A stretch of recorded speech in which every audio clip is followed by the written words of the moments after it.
With the 11th pick in the 1991 NBA Draft, the Cleveland Cavaliers select Terrell Brandon from the University of Oregon. We finna make some more snaps, make some more money, double up, then we bringing it back.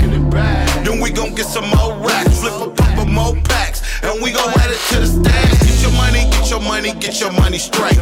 Get your money 24/7 like every day. I wasn't the type that was out here waiting on a big break. I was hungry, so I ate. It was simple as that. You gotta get up, get out, and get at it. I was a fiend for the money. For the money, I was an addict. I get up and chase dollars with no practice. You don't like your life because you're so average. All right, gentlemen and ladies, how you doing again? Life After Basketball with Terrell Brandon. As always, subscribe, share, and like. Leave a comment if you would. And all of you who've been giving us the cash, going to the Cash App and supporting this channel, we appreciate it so much. Thank you very much, and continue to do that. And much love to you. I want to say, first off, congratulations to Evan Mobley, Cleveland Cavaliers. You know, the only reason that I wear any jewelry, and most of you know who know me, is that I'm not a jewelry person, but not only did they put Terrell Brandon, the Brandon family, the Crittenden family into the Wall of Honor, but put all of Portland into the Wall of Honor. So I want to say to the Cleveland Cavaliers and Evan Mobley, congratulations, Defensive Player of the Year. Much love to you, man.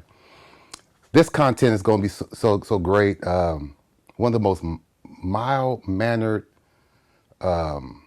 appreciative young men that I've ever met in my life. He's soft-spoken. He's not the type of person that wants to receive attention to himself. He's one of our greatest DJs of all time. We're going to learn so much about him.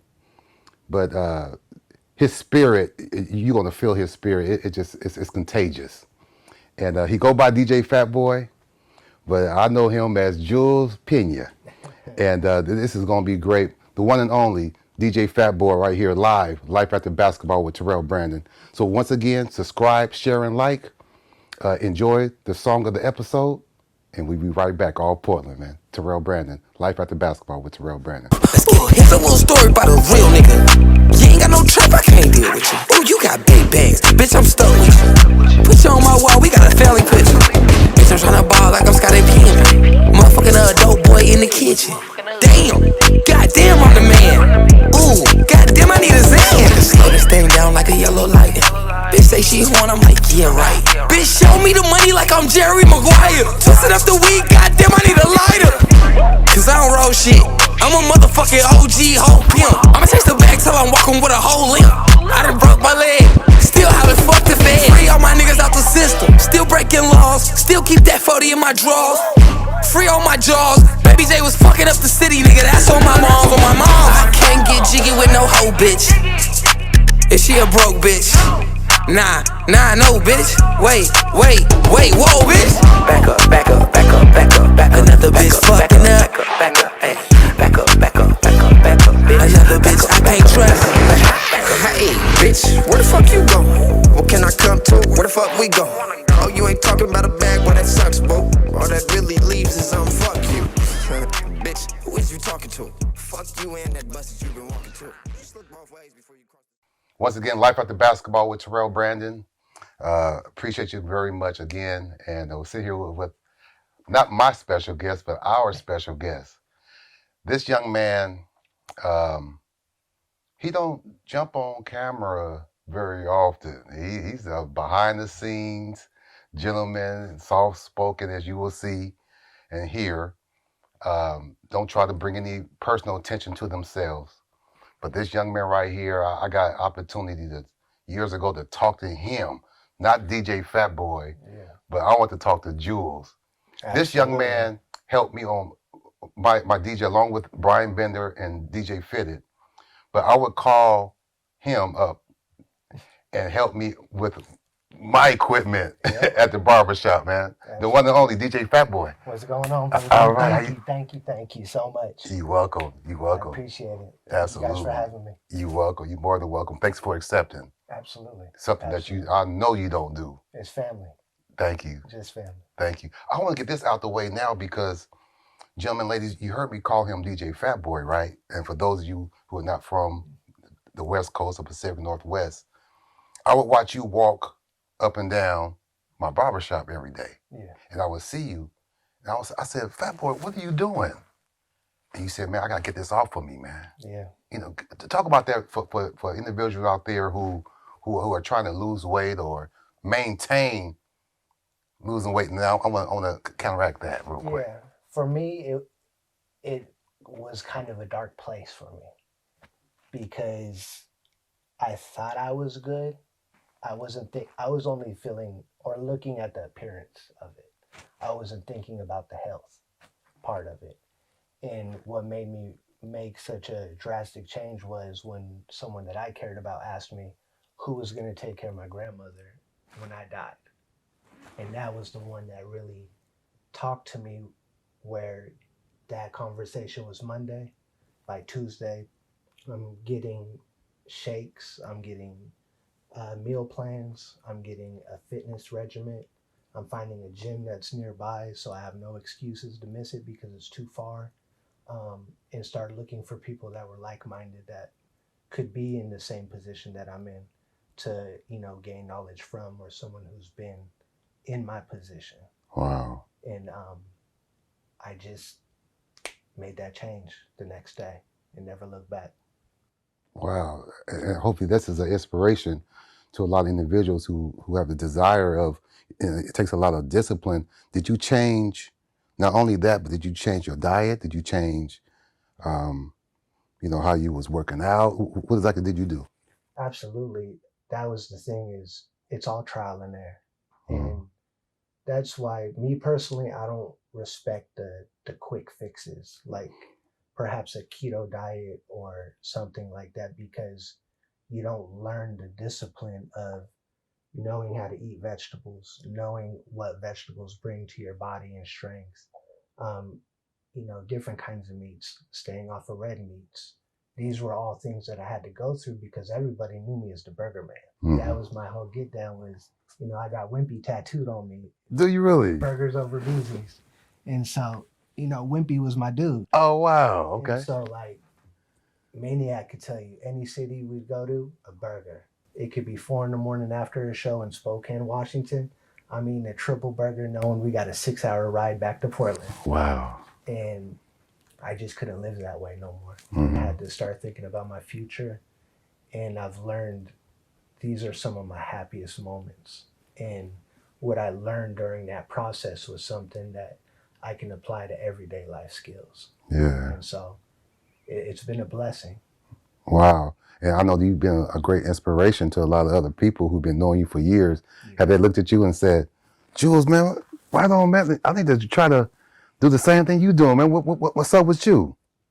I tell them, you got to have discipline. Mm-hmm.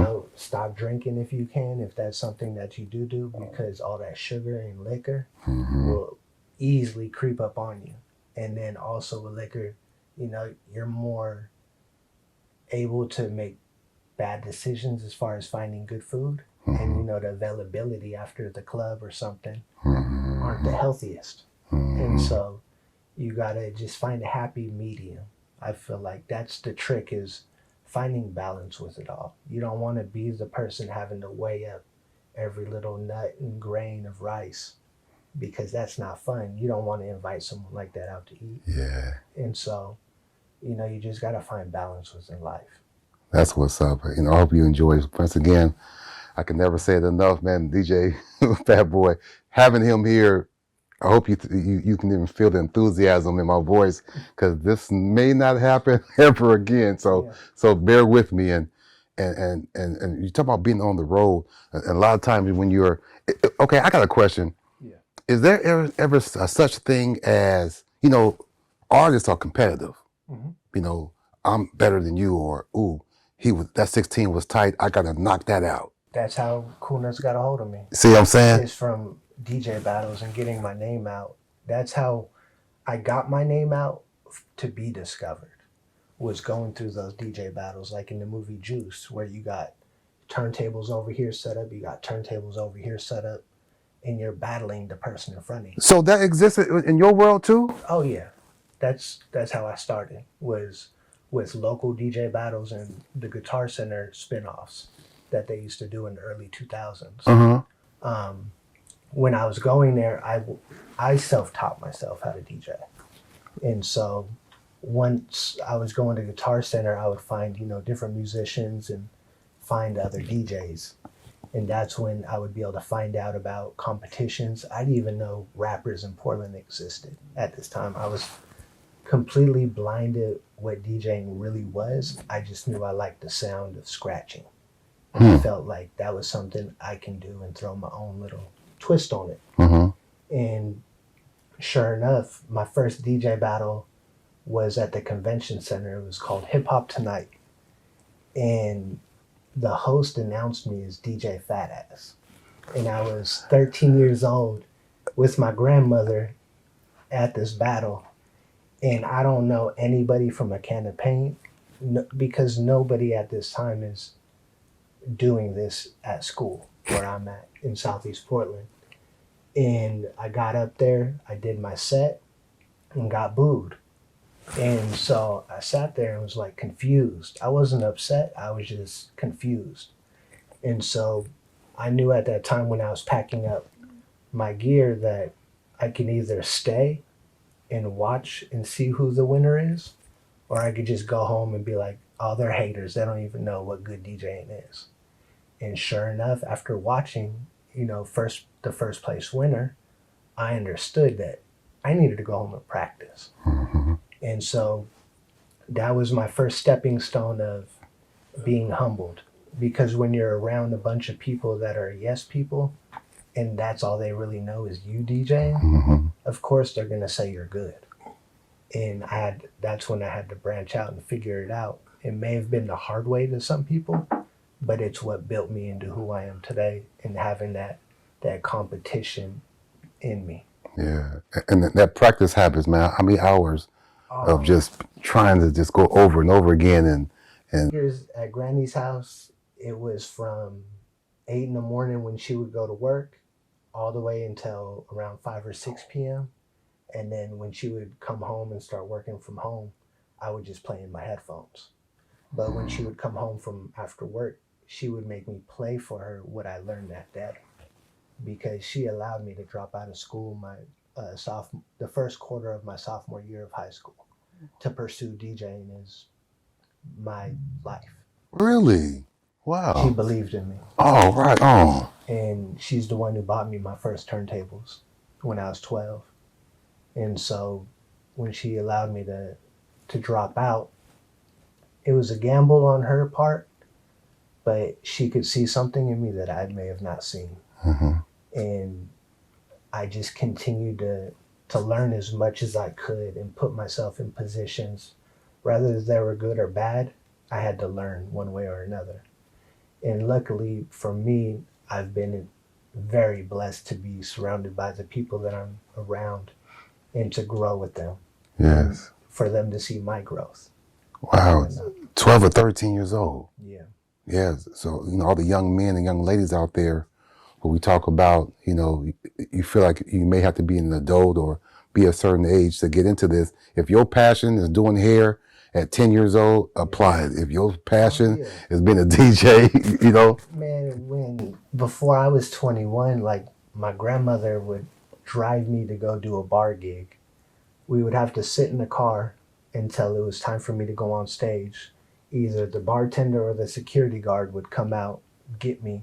I'd go set up, play my hour, and then go back outside to my grandma's car, and then we'd drive home at 11 o'clock at night. Wow. We would have plenty of nights like that during the week. Yeah. And so it was definitely an experiment. But I would say when she really believed in me was when I won the Oregon championship for the Guitar Center battle, and they got us a train ticket to Seattle for the regional finals. And so for us to have a paid hotel, a paid train ride, go to Seattle, that was, and from a 16-year-old at that time. Okay. That was something she's never experienced before, nor have I. And so we got to experience that together. And she really really pushed.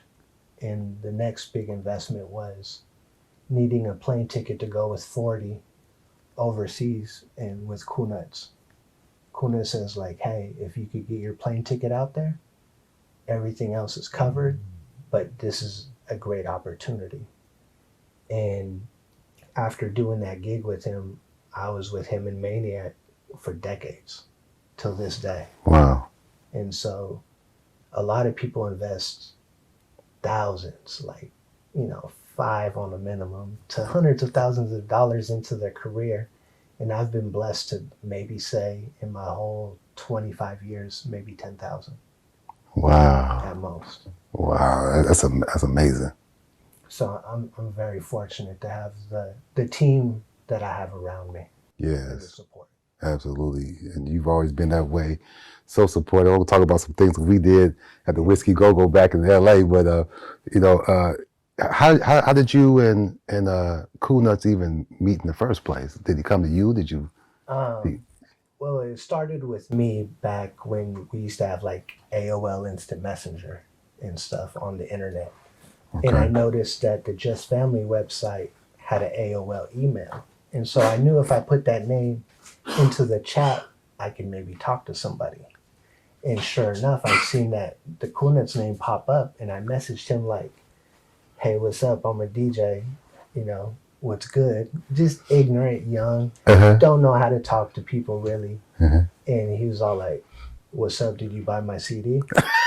I'm like, oh yeah, I got it. He's like, what's your favorite song? I'm like, I took too long on the chat. And so he says, talk to me when you buy my CD. And sure enough, bought the CD. We kind of spoke, not really, but me and Mikey Vegas had a show at the Hawthorne Theater, which Maniac, I want to say, was opening up for. And Maniac had seen me, and Chill was DJing for Maniac at that show. And Chill really, really liked how I DJ'd because I was cut from his cloth, but I was young at that time. And so he kind of, I want to say, took me under his wing, and he booked me to DJ his album release party. Talking Bad, I believe, was the name of his first rap album. And he had me DJ that. And that's where I got to see like Maniac, Cool Nuts, and everybody perform that night. And Cool Nuts got to see me perform because I was the one playing all the music in the beginning and in between sets. And for Pohop, I want to say it was early 2000s. That's when Cool Nuts reached out to me to do some gigs. And the first gig that he got me was a Roseland Theater gig, opening up for Too Short. And I was maybe used to 50, 100 people, maybe a couple hundred. But to see thousands, that's when what I knew was just a scratch at the surface. I had so much to learn. And do anxiety kick in when you up there? You because you don't have any sunglasses on. You like, man, everything is live right now. That word didn't exist to me at that time. I didn't even know I was nervous. Like I was, my hands were shaking. I could barely put the needle on the record. I was throwing up on the side of the stage. Oh, wow. I guess that's anxiety, but at that time I just thought, you got to thug it out. That's all I knew, is just the show must go on. Wow.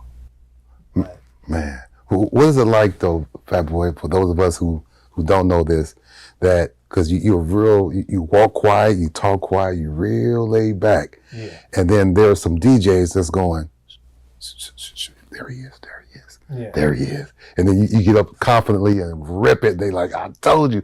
Yeah. You can see, you can hear, you know what I'm saying? What type of feeling is that like, man?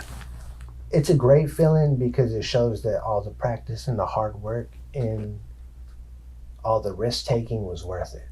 And whatnot. Like I've learned so much over the years, and to see the changes within music, and especially in Portland, I felt like when I came on, it was when the hyphy scene was really Portland was happy You could go to a rap show, people was just, popping, they were drinking.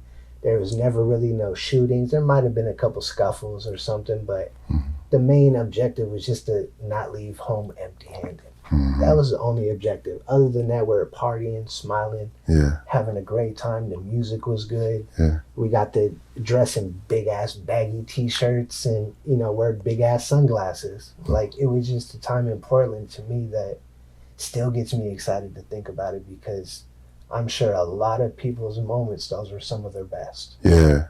And the music that was coming out of Portland was great. It was beautiful. And I felt like the community was a lot more together at that time. Yeah. Life After Basketball with Terrell Brandon, sitting here with DJ Fatboy. I'm getting a mouthful. I know you are too. What is the difference? Tell us that don't know the difference. You're sitting on a DJ booth and you're going through your craft, and you got Maniac Low coming this way. You have Cool Nuts coming this way. Then all of a sudden you have, let's say, Mikey Vegas coming this way. And then you have Red Rum or whoever coming this way. How do you sit up and go, okay, he may say, hold it for a minute. He may say, rock it. He may say, hit me right here. How do you memorize all these personalities, man? So gooned up, so platooned up, hug the block in the fast lane, living it tough. Growing up in my young days, hustling well. Eyeball the work, predicting the scale. The flavor of the currency, tempting my buzz. The work like music, distributing drugs. I get it how I live, I was hungry as ever. In this the buffet, boy starving for cheddar. The rap money comes slow, comparing the blade. They ski mask the boy, cause he swearing he paid. I kill for my safe and the mattress bread. Put a curse to a rat and bless the dead. I guess with me being so soft-spoken, I've always just read the room. Like, I'm an Aquarius, so we're very quiet, but paying the most attention, I would say. I make it a point to learn everybody that I deal with. I don't put myself around too many people, so I would rather give 100% to receive 100% than to give 20% to multiple things. And so I learned, if it's a Cool Nuts and a Maniac show, but Cool Nuts is like the main name of it, and me and Maniac are the support, we know our positions. And so we know the next show might be just me and Maniac. So I know his cues. And it's from, going out, having a bite to eat, hanging out at the house smoking or something. It takes that, you have to like somebody for one, to, really care. And that was the thing, is we all cared and we all had the same objective, was having a great show and making it home safe. Yeah. That was always number one. Always number one. I love that. And you talked about earlier about sometimes DJing in front of thousands and sometimes DJing in front of hundreds. And was it like sometimes when the anticipation, you're backstage and you're ready to do it, and then you walk out and there's 4 people here? I love it. Because it's more intimate. Those 4 people might buy 4 different CDs, 4 different T-shirts, and tell all their friends about it. Because with it being smaller, you could actually interact with them on stage. And Maniac is a perfect person, for example, with that. He knows how to make it a house party vibe. And so we were always able to navigate those waters. We always gave it 100%. Rather, it was 5 or 5,000. We always gave it 100%, because it only takes one person to give you a good night and to give you that love and support that we go out there for. I love that, yes. It's just taking the time to, learn the people that you're with and understand, like, I know Cool Nuts likes, vodka with a splash of cranberry, and, I know Maniac loves Hennessy. And so it's just knowing the little things to let people know that you do care. I love that right there. And what is it like to, you surveying the crowd? You may have a 21-year-old that wanted, like you said, want to be a little hyphy. Yeah. But then all of a sudden you see a 60, 70-year-old who may be feeling like SOS band feel, or maybe, have you experienced that too? All the time. Really? All the time. And for me personally, I would cater to the SOS band over young hyphy. Because it depends, how do I want to play the room? Do I want people to be kind of aggressive dancing and being hyphy, or do I want a chill little two-step kind of night? So I kind of have that power of turning the party out or just having a party. Because there's been times where, you know, you get a little too turned up and that could create a fight or something. Or if you play a certain song and you got a whole bunch of girls twerking, now this guy's girlfriend is out here twerking next to this person. And as the DJ, we're looking at the whole thing. And so I could see the crowd shifting. So I made it need to go from this Mac Dre song to, you know, some Isley Brothers or some, some over here. Yes. And so it's just, you know, the DJ's in charge. Have you been through a situation that maybe you was, you know, you got your headphones on and you're chilling, and all of a sudden you see a drink go phew, or a punch go wow, and you just kept on moving. You saw it, but you know, you got still. I see nothing. I know nothing. A couple of people got poked, you know, getting a little too close to me sometimes while I'm trying to, you know, do my craft. But, you know, we're seasoned. We know what we're walking into before we even get inside. And so if we decide to make that car ride there, we know the repercussions behind some of these actions. And so now, as I'm getting older, I stay away from anything that could be young, where, you know, cats don't understand the value of life and stuff. They're just living in this moment or trying to go viral. Yes. And whatnot. I admire the 80-year-olds now, the 90-year-olds, because all the knowledge they've gained over those years, and to make it to that point. That's the thing, is where we're all young, but not everybody gets the privilege of being old. That's right. And I feel like that's the true gift of life. That's beautiful, man. Have a woman or a man ever walked up to you while you was DJing the party and said, "Hey man, listen, let me tell you something right now.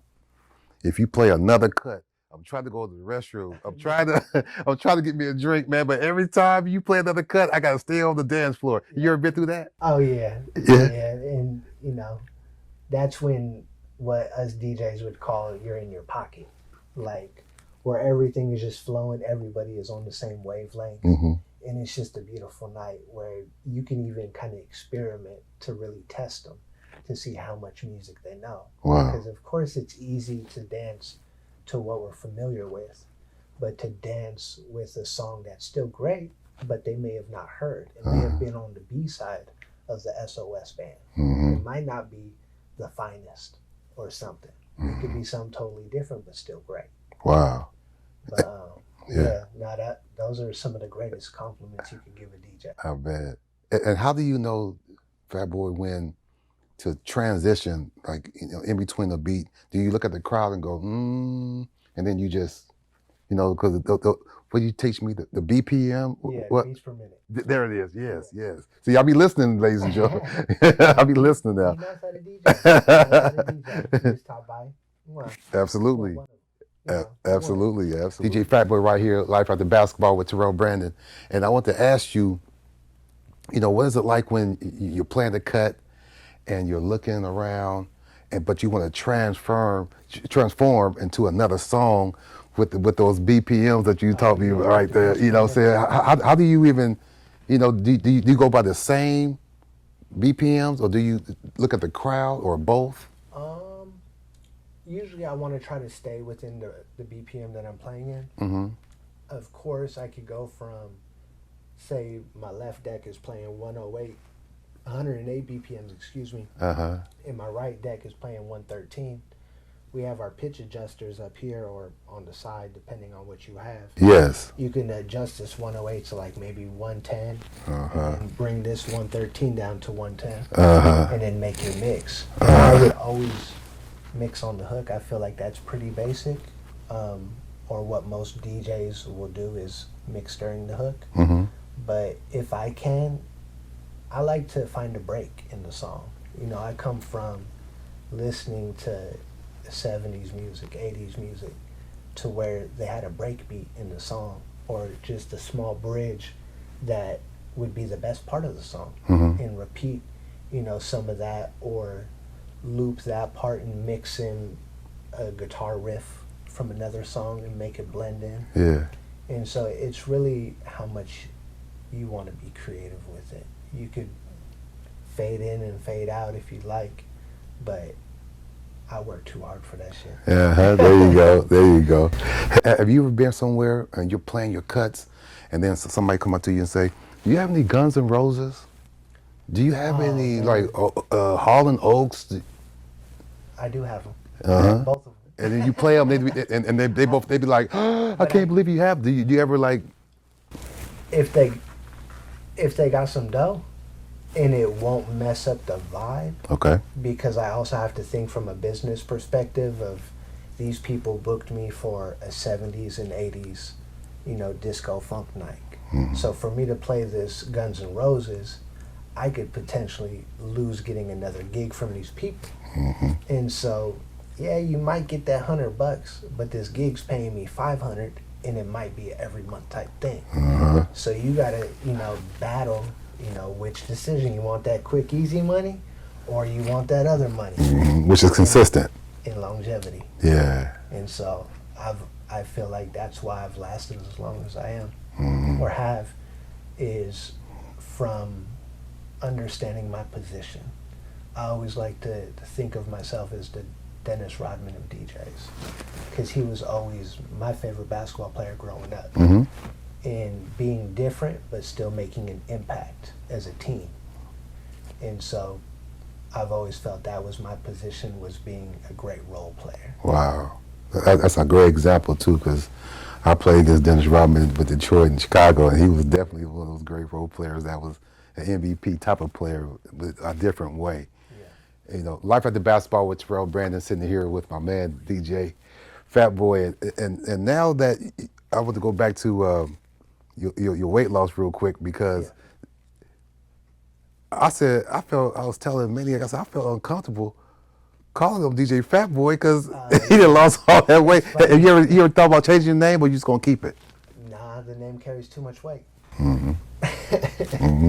But at first I thought about it for like maybe 5 minutes, but then I realized that at the end of the day, it's who I am. I can't change that. I'm still a fatty in my head. I had McDonald's last night for dinner. And so that's... Was it a burger? Oh, burger, McChickens, McNuggets, fries. Yeah. Like, they got rid of the cherry pie, so I can't get that no more. And then I didn't want to be too bad, so I didn't get a McFlurry. So I'm still fat boy at the end of the day. But I found balance within everything. I know if I'm gonna eat this burger and all this crap last night, my ass was in the gym this morning at 6 in the morning. See? Until 8. And went on a 3-mile walk with my dog. See what I'm saying? And so yes, it's just balance. Yeah. I love that about you, man. And this has been such a great thing. So, Jules. Yeah. Who named you Jules? My dad. Your dad? My dad. Him and my mother couldn't figure out a name at the moment when I was being born. And they were holding me, and my mom had a whole bunch of rings and diamonds on. And she said Jules. And he liked it, but the way he spelled it, most people spell Jules Jules. They spelled me like jewelry. So it's Jewells. They added an extra L, even though I don't take no losses. There you go. To follow with it. Yeah. And so I always kind of made it a point to keep my name good within people, because it's not your typical name, and especially the way it's spelled. And I feel like keeping a good name is one of the best things you can ever do in life. There you go. Because no matter what you're going through, people will always want to help you. As long as they know you got a good heart and you got a good name behind you. Yeah. So. And you was born where? I was born here in Portland, Oregon. Born here in Portland, Oregon. 1987. 1987. What grade school you go to? I went to Whitmere, Whitman, and Washington Elementary, and then my junior high was Lane Middle School in Southeast, and my high school was Marshall, which no longer exists. Yes. Yeah, that school is. It was interesting. What was interesting about it? Well, before I got into DJing really, really tough, I thought I was gonna go to the NBA because all I ever did was hoop. Even though I was the chunky kid, I was like Escalade from the Annual Mix. Oh, yes. That's who I would watch. Mm-hmm. And so I learned how to have handles. I learned how to, run drills. I would go to the Boys and Girls Club and run lines. And, I learned the old hard way of like coaching and being with a team and throwing up after practices. And I was 6 foot in 8th grade. So I thought I was going to continue to grow, but I stopped. I only got wider. And Yeah. so I was like, yeah, my basketball dreams ain't going to work out all that good. Mm-hmm. And at the time, this is where I had to also learn to humble myself is even though I could beat everybody that was on the basketball team at Marshall, my freshman year, I still had to try out. And I didn't know that. So when I went to the first practice, they're like, you're not on the team, you didn't sign up.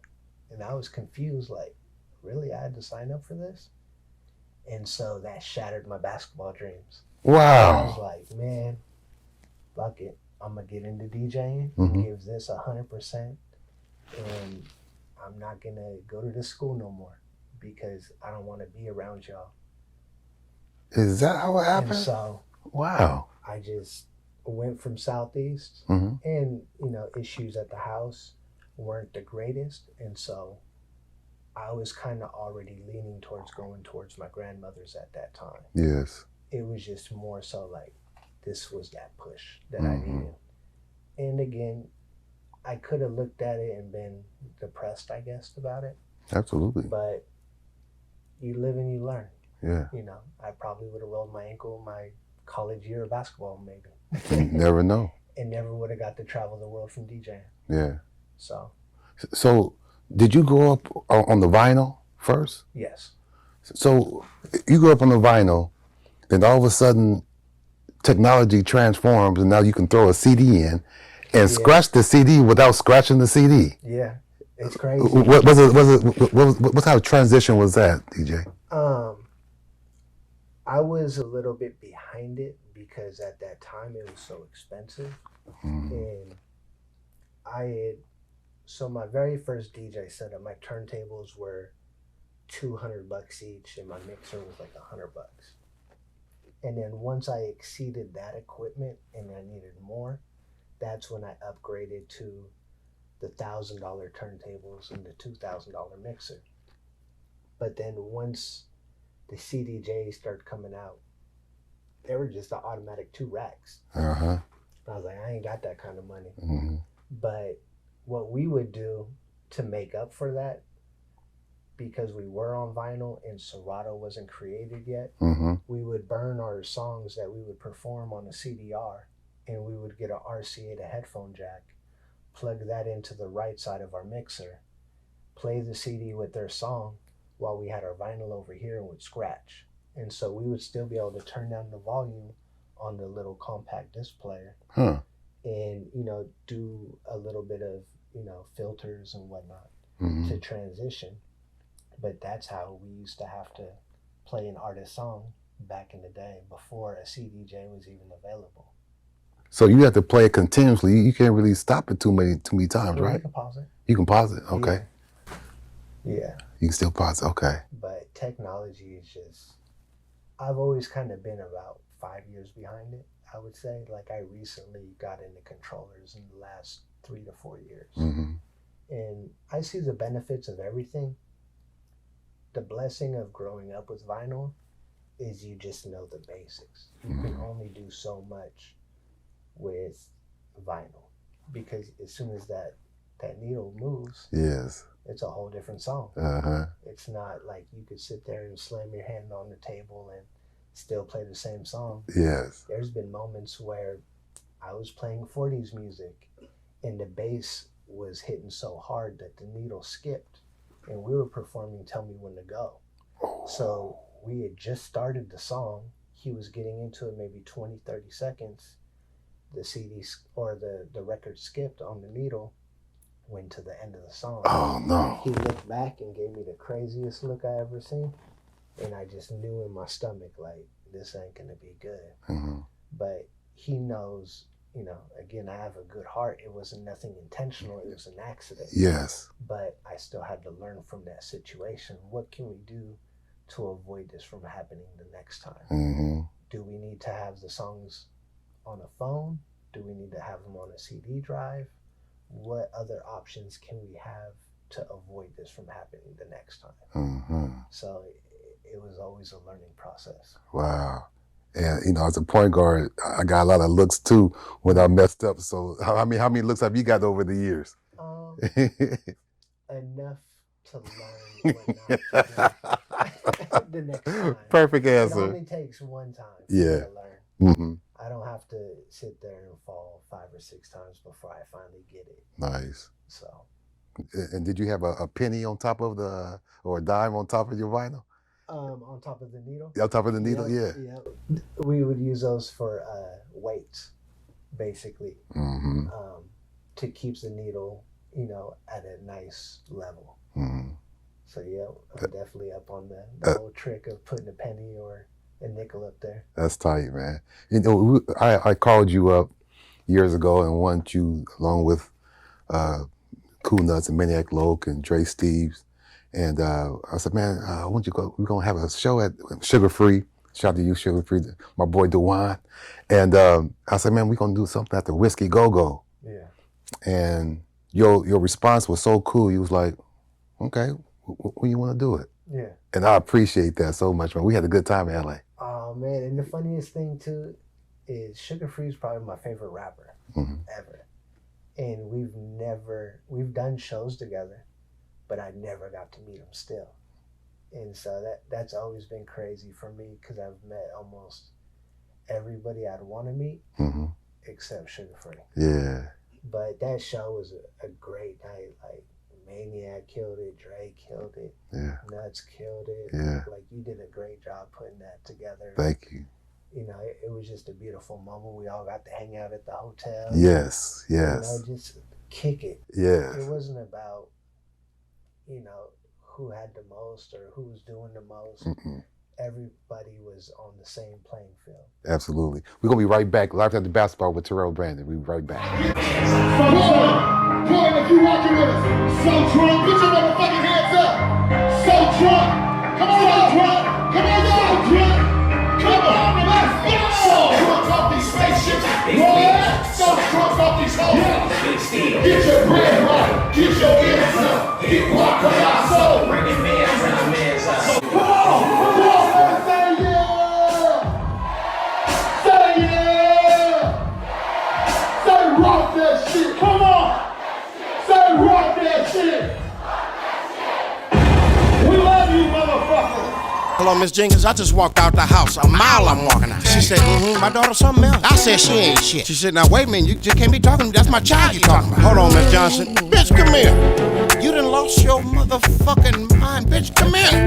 I put a wig on a pig tattoo. Then catch me at Walmart with a bitch with her arm in a sling. You think I did that to her? I mean, come on, y'all. It's cheaper to hug. Why I got to be told by the... It's beautiful, man. I appreciate you, Jules, for being here, man. This has been a great content. I hope you enjoy it as well. Please leave a comment and let Jules know, DJ Fatboy, know how much we love him and appreciate him. One of the all-time best, DJ Fatboy. Once again, Life After Basketball with Terrell Brandon. Thank you so much. Thank you to the Cleveland Cavaliers as well. Always, you know, my adopted hometown, putting not the Brandon and the Crittenden family in the Wall of Honor, but all of Portland in the Wall of Honor. Appreciate you very much. Thank you to our great producer and director, Mr. David Stevens. I appreciate you very much for your hard work and dedication. And please go to that Cash app and support this channel. Appreciate it very much. Always enjoy the song of the episode. and we see you next time, all Portland.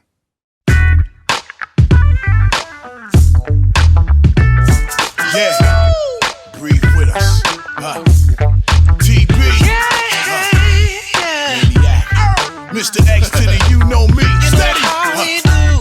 Bosco, come on, tell these niggas how we do it, man. We be smoking on that greenery and sipping on that hand. 3 chicks in my sports car, nigga, all of them. Step up in the club and grab a table for my friends. I know it might sound crazy, but that's how my life has been. Another looking like exhibit just can't be found. To all my women, I be swimming in, hold me down. Steady, never back down, only hold my ground. Check the resume, we just cocking the spray. Y'all just sloppy and get